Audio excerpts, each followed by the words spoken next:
préparation de notre voyage nordique, on a bien compris que les conditions de navigation qu'on allait rencontrer allaient être très différentes que celles qui faisaient partie de notre expérience.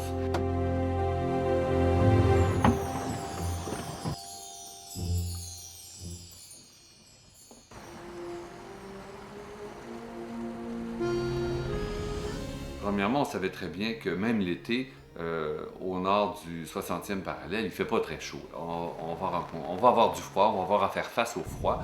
Et ça, quand on fait des quarts, c'est-à-dire qu'on fait la veille, qu'on barre le bateau, on est à l'extérieur dans Balthazar, on est dans le cockpit, donc c'est pas chauffé. Et quand il fait froid, bien, la perte énergétique est assez rapide. Donc, il y a aussi tout un climat de fatigue qui risque de s'installer dans le bateau assez rapidement.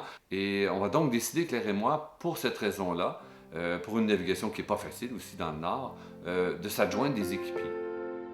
Nicole va faire le voyage de Gaspé jusqu'à Pan Inlet, dans le nord canadien, c'est-à-dire passer un mois et demi avec nous.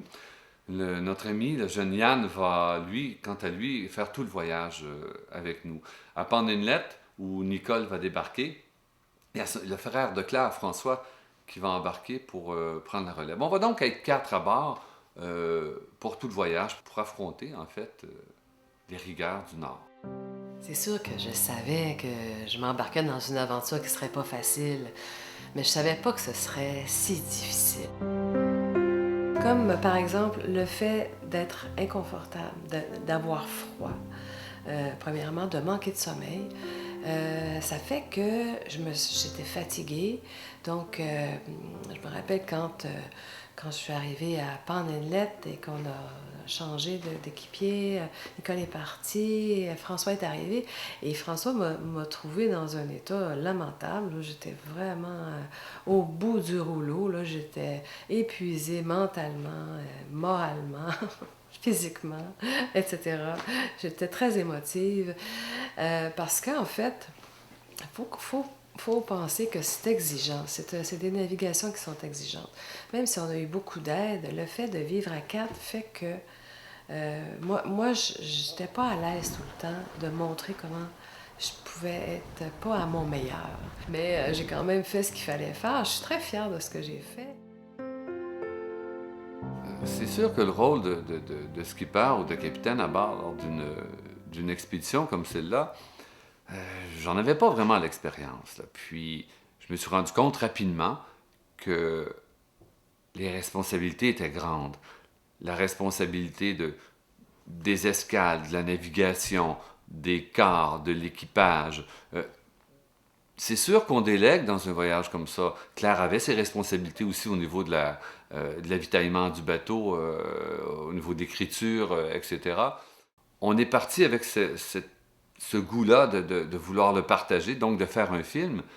Eh bien, en plus, il fallait gérer l'équipage, il fallait gérer la navigation, mais il fallait aussi tourner des images, il fallait rencontrer des gens, il fallait prendre la décision, on reste plusieurs jours ici parce qu'on veut rencontrer des gens, on veut voir ce qui se passe dans cette ville-là ou sur cette côte-là, mais aussi la prérogative de toujours avancer et d'avancer de plus en plus vite parce que la saison est très très courte. Et tout ça, chacun avait son opinion, chacun avait sa façon de voir et je devais moi aussi faire la part des choses et pouvoir décider sans frustrer personne non plus, mais pouvoir décider pour la bonne allure du voyage, pour la bonne entente à bord du bateau aussi, pour que tout le monde soit content de ce qu'on fait.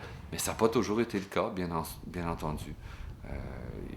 Et ça aussi, la décision parfois de partir ou de rester, la décision de prendre la caméra puis d'aller filmer à causer des petites frictions ou des mésententes à bord du bateau. Rien de majeur, mais à chaque fois qu'il se rajoute une mésentente comme ça, ça vient rajouter, un élément de plus à cette difficulté-là, qui est de vivre à 4 dans un petit bateau, dans une navigation nordique.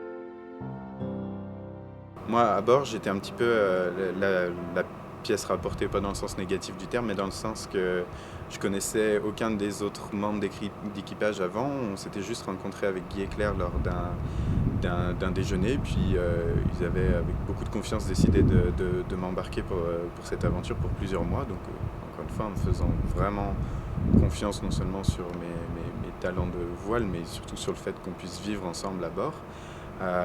Mais donc je connaissais personne, j'étais, on va dire, un peu plus jeune que le reste de l'équipage. Mais bon, tout s'est bien passé, on a appris à se connaître aussi au cours du voyage, et puis de s'habituer les uns aux autres. En fait, ce qui parfois est le plus difficile, c'est ce qui est le plus intense, en fait, j'ai trouvé dans un bateau, c'est la vie à bord, c'est d'être avec les gens. Parce que c'est avec eux qu'on partage tout. Donc c'est super de pouvoir partager ça. Moi, l'aventure solitaire, de partir à la voile en solitaire, c'est pas quelque chose qui m'attire spécialement. Mais en même temps, des fois, c'est un peu dur d'être avec des personnes 24 heures sur 24 sur un bateau qui est relativement petit, où c'est pas forcément possible de s'isoler.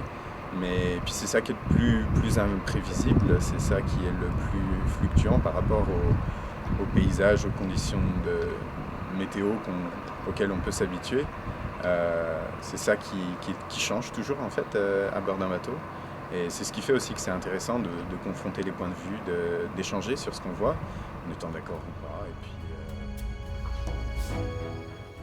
On va donc être quatre. Difficile celle-là. On va donc être quatre à bord pour affronter. On va donc être. On va donc être quatre à bord pour affronter les rigueurs du Grand Nord. Je l'ai dit ce coup-là. On va donc être quatre. On va donc. On va donc être quatre à bord pour affronter les rigueurs du Grand Nord. Allez Yann, tu vas me faire un café? oui, capitaine.